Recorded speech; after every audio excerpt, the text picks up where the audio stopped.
এইখন হৈছে শংকৰদেৱ বিদ্যা নিকেতন আৰু এইটো হৈছে শংকৰদেৱ বিদ্যা নিকেতনৰ এইটো হৈছে প্ৰৱেশদ্বাৰ আৰু প্ৰৱেশদ্বাৰৰ সন্মুখতে আপোনালোকে সদায় আহিলে দেখা পাব ইয়াতে একদম জাবৰৰ এটা ডোম দেখা পাব আৰু এই জাবৰৰ ডোমটো এই ওচৰতে এখন সেলুন আছে বা হাৰ্ডৱেৰ দোকান আছে ইয়াতো হাৰ্ডৱেৰ দোকান আছে এই হাৰ্ডৱেৰ দোকানৰ এইবিলাক সামগ্ৰী নহয় আৰু এইবিলাক হৈছে ওচৰৰ তাৰ মানে সেইটো জাগাৰ পৰা বা আন জাগাৰ পৰা যিবিলাক জাবৰ জোথৰ আছে আনি ইয়াতে তেওঁলোকে ইয়াতে দমাই থৈ দিয়ে এখন পবিত্ৰ শিক্ষানুষ্ঠান ওচৰত আছে আৰু এটা ৰাস্তা আছে যিটো ৰাস্তাত সদায় ল'ৰা ছোৱালীসকল শিক্ষানুষ্ঠানৰ শিক্ষাগুৰুসকল এই ৰাস্তা দি অহা যোৱা কৰে এই পৰিপ্ৰেক্ষিতত কি হৈছে ইয়াতে এনেকৈ জাবৰৰ ডোম সদায় দেখা পোৱা যায় পৌৰসভাই চাফা কৰে যদিও সদায় ৰাতিপুৱা বা ৰাতি আহি এই এটা দুৰ্বৃত্তৰ দল বুলি ক'ব লাগিব যিসকলে সমাজৰ কিছুমান নিয়ম কানুন বুজি নাপায় যিবিলাকে অসভ্য কিছুমান মানুহ সেই মানুহে আহি ইয়াতে জাবৰৰ ডোম কিছুমান ইয়াত পেলাই দিয়ে মই প্ৰতিক্ৰিয়া জানিম ইয়াতে শিক্ষানুষ্ঠানখনৰ শংকৰদেৱ বিদ্যা নিকেতনৰ আচাৰ্য আছে আচাৰ্য হয় কওকচোন কেনেকৈ কোনে পেলায় এইবিলাক আপুনিতো ইতিমধ্যে শ্বুট কৰিছে ভিডিঅ' শ্বুট কৰিছে বস্তুবিলাক ৰাইজে দেখিছে ৰাতিপুৱা সোনকালে উঠো গা পা ধুই কৰি পবিত্ৰ মনেৰে স্কুললৈ ওলাওঁ কেতিয়াবা দোকানলৈ আহোঁ আহি এইখিনি দেখি পেলাই মনটো বেয়া হৈ যায় কিনাৰত আছে এখন চেলুন দুখন হাৰ্ডৱেৰ দোকান এখন পাণ দোকান যিখিনি ইয়াত সামগ্ৰী পৰি আছে এই দোকানৰ বস্তু ভুলতো নহয় কোনোবা স্কুলৰ বেগত লেতেৰা বস্তু ভৰাই আনি পেলাই থৈছে কোনোবাই ঘৰৰ খাদ্য অৱশিষ্ট সামগ্ৰী যি আছে সেইবিলাক আনি পেলাই থৈছে দুৰ্গন্ধ ছাত্ৰ ছাত্ৰী আহে ওচৰত আমাৰ নিকেতনখন মই ৰত্নকান্ত বৰা শংকৰদেৱ বিদ্যা নিকেতনৰ উপ প্ৰধান আচাৰ্য আমাৰ এইখিনিতে হাৰ্ডৱেৰ দোকান আছে শংকু আমাৰ অজয় দে দেখিছোঁ কেইবাদিনো অজয় দে গোটেই জাবৰ গোটাই তেওঁ জ্বলাই পেলাই তেওঁ আগদিনা জ্বলাই চাফা কৰে পিছদিনা আকৌ এনেকুৱা ভৰ্তি হৈ যায় এই দুইটা গলি মেইন ৰাস্তাৰ সিটো পাৰৰ মানুহ এইটো গলিৰ মানুহ এই গলিৰ এইখিনি যিমানখিনি মানুহ আছে গোটেই মানুহে ঘৰৰ অৱশিষ্ট বস্তু আনি পেলাই টাউন কমিটিয়ে কেতিয়াবা উঠাই পেলাই লৈ যায় আগবেলা উঠাই লৈ গ'লে ভাটিবেলা আহি ভৰ্তি হৈ যায় কালি মই নিজেও দেখিছোঁ মানুহে আনি পেলাই থৈ গৈ আছে ক'বও নোৱাৰোঁ একো আপোনাৰ কি ক্ষতি হ'ল বুলি কওঁ মান সন্মানৰ কথা আছে ক'বও নোৱাৰোঁ গতিকে প্ৰশাসনক মই অনুৰোধ জনাইছোঁ যে এই এটা মানে স্থায়ী ব্যৱস্থা এটা হ'ব লাগে স্থায়ী ব্যৱস্থা মানে কি হ'ব কিছুদিন আগত ইয়াত এটা ডাষ্টবিন দিছিল আমাৰ অজয় দে সাক্ষী আছে এইফালে বাদল দে সাক্ষী আছে ইয়াত এটা ডাষ্টবিন দিছিল টাউন কমিটিৰ তৰফৰ পৰা এই ডাষ্টবিনটোত মৰা ছাগলী পৰ্যন্ত আনি সোমোৱাই পেলাই থৈ গৈছে গোন্ধত ইয়াত থাকিব নোৱাৰে পিছত চোৱা হ'ল ইয়াত কি আছে ওলাইছে মৰা ছাগলী এটা সোমোৱাই থৈ পিছত ডাষ্টবিনটোকে আঁতৰাই পেলাই দিবলগীয়া হৈছে উপায় নাই গতিকে এই অৱস্থাটো যদি মানুহ নিজে সচেতন নহয় মানুহৰ নিজৰ জ্ঞানে যদি বিবেকে যদি নকয় আপুনি মই কি কৰিম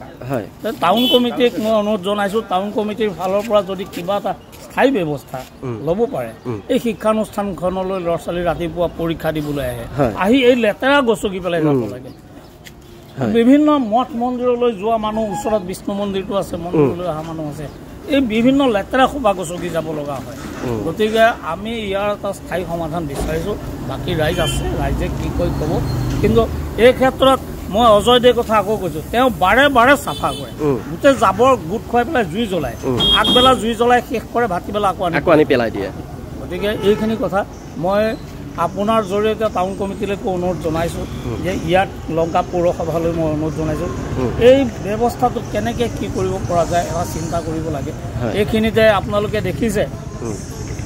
এই ৰাস্তাটো বনাওঁতে আধাৰশিলা স্থাপন কৰা কাৰোবাৰ এজন ব্যক্তি যিজন ব্যক্তিয়ে ধৰক আপোনাৰ এসময়ত মুৰব্বীয়ে আছিলে তেওঁৰ নাম লিখা এখন নাম ফলকো আছিলে সেই নাম ফলকখন ঢাকি সেইখন চেচ কৰি মান সন্মান শেষ কৰি পেলাই এইবিলাক কাম কৰিছে মানে আমি নিজকে শিক্ষিত সমাজত জীয়াই আছোঁ বুলি ক'বলৈ লাজ অনুভৱ কৰোঁ লজ্জাবোধ কৰিছোঁ কি ক'ম আৰু দাদা আপোনাৰতো দোকান ওচৰতেই কোনে পেলায় এইবিলাক বস্তু ওচৰ চুবুৰীয়া আছে যে ওচৰ চুবুৰীয়া গৃহস্থবিলাকে আচ্ছা আপোনালোকে মানা নকৰে ওচৰতেতো আপোনালোকে থাকে মানা নকৰে আমি মানা কৰিলেতো অপমানিত হ'ব লাগিব আকৌ গালি দিয়ে আচ্ছা শংকুদা আপুনি কওকচোন আপোনাৰ দোকান ওচৰত মানে কোনে পেলাই দেখা পায়নে দেখা পালেও মানে ক'ব আমি কিবা ক'ব হ'লে ইহঁতৰ তোমাৰ কি আহিল গ'ল আমি পেলাইছোঁ, ৰাজহুৱা জেগা পেলাইছোঁ, গতিকে একো ক'লে আৰু সিহঁতে আমাৰ ওপৰতে বেয়া পায় আৰু সেইকাৰণে আৰু আমি একো নকওঁ। আগত কৈছিলোঁ, এতিয়া এইজনে মানুহজন যিজনে অজয়, তেখেতক দেখুৱাওক। অজয় দে শংকু, তেখেতে টাউন কমিটিৰ চাফাই কৰ্মীৰ নিচিনা চাফা কৰি সদায় চাফা কৰি মই দেখা পাওঁ মাজে মাজে। মাজে মাজে মই জুই জ্বলাই থাকোঁ, সদায় জ্বলাই থাকে। ৰাতিপুৱা জ্বলালে আকৌ সন্ধিয়া আনি দমাই থৈ দিয়ে। আপুনি কওক। আচলতে আমাৰ এতিয়া এনেকুৱা হৈছে, আমি মানুহখিনি যদিও শিক্ষিত হৈছোঁ, শিক্ষিত হোৱাৰ পিছতো আমাৰ যিটো জ্ঞান বিবেচনা আছে, সেই জ্ঞান বিবেচনা একেবাৰে নাই বুলি ক'ব লাগিব। ঠিক, কাৰণ যিটো অৱস্থা হৈছে, আমি গভৰ্ণমেণ্টেও চৰকাৰেও আমাক স্বচ্ছ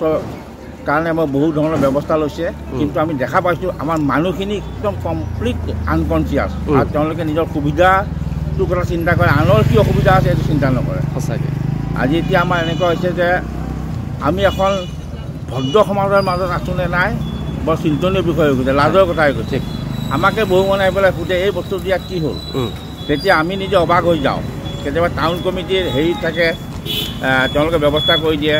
আৰু গোটেইখিনি পা পৰিষ্কাৰো কৰে, কিন্তু পা পৰিষ্কাৰ পিছতো ৰাতিৰ ভিতৰত সেইখিনি বস্তু পেলাই দিয়া হয়।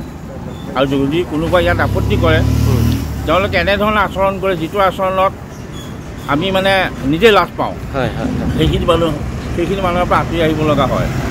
এতিয়া কি কৰিলে ভাল হ'ব এইখিনি? এতিয়া কি কৰিলে ভাল হ'ব মানে, ইয়াত আমাৰ মানুহখিনি কনচিয়াছ কৰিব লাগিব, আৰু আমাৰ স্থানীয় যিখন প্ৰশাসন আছে, পৌৰসভা আছে, পৌৰসভাই এটা ডাঙৰ এটা হেৰি ডাষ্টবিন এটা দিব লাগিব, আৰু এই ৰাস্তাটো আমাৰ শংকৰদেৱ নিকেতনলৈ যোৱা ৰাস্তাটো সম্পূৰ্ণভাৱে ইয়াত পৰিষ্কাৰ কৰিব লাগিব। আৰু ইয়াত তেওঁলোকে এটা বিশেষভাৱে আৰু এটা দেখা যায়, ইয়াত গেডাৰিং হয়, বহুত গেডাৰিং হয়, আৰু ইয়াত এটা কি কৰিব লাগে, আপোনাৰ হেৰি স্কুল চলি থকা অৱস্থাত এটা কি বুলি কয়, তেওঁলোকৰ ট্ৰেফিক এটা দিব লাগে। আচ্ছা আচ্ছা, ট্ৰেফিক যদি স্কুলখনৰ এটা সুবিধা হয়, ট্ৰেফিক পুলিচ এজন, ট্ৰেফিক পুলিচ স্কুল টাইমত, বিশেষকৈ স্কুল টাইমত ইয়াত বহুত গাড়ী ঘোঁৰাবিলাক জমা হয়। আৰু আমাৰ স্থানীয় প্ৰশাসনে, পৌৰসভাই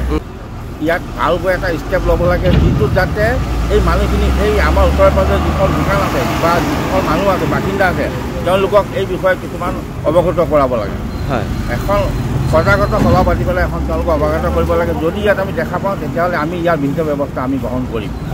আৰু ইয়াত প্ৰয়োজনীয় এটা CC কেমেৰাৰ ব্যৱস্থা কৰি দিয়াটো অতি ভাল। হয়, এইটো বঢ়িয়া কথা কৈছে। CC কেমেৰা যদি হয়, তেতিয়া দেখা পাব, চিনাক্ত কৰিব পৰা যাব। আৰু বিশেষভাৱে ইয়াত আমি আমাৰ শংকুদেৱ এজন আছে, শংকুদেৱৰ অৰিহণাতে ইয়াত মানুহখিনি থাকিব পৰা হৈছে। তেওঁ পা পৰিষ্কাৰটো তাৰমানে এনেধৰণে কৰা হয়, তেওঁ সদায় জুই লগাই দিয়ে, আৰু বিভিন্ন ধৰণে তেওঁ নিজে নিজ হাতে ইমান লেতেৰাখিনি পৰিষ্কাৰ কৰে। আৰু বিশেষভাৱে আমি স্থানীয়ভাৱে এখেতক আমি সকলোৱে ধন্যবাদ দিছোঁ। কিন্তু এই বস্তুটো তেওঁ সদায় কেনেকৈ কৰি থাকিব, তেওঁতো এটা তেওঁ ক'লে ৰাতিপুৱা কৰিলে দুপৰীয়ালৈ আকৌ আনি পেলাই থৈ যায়। ঠিক আছে, ঠিক আছে, ধন্যবাদ।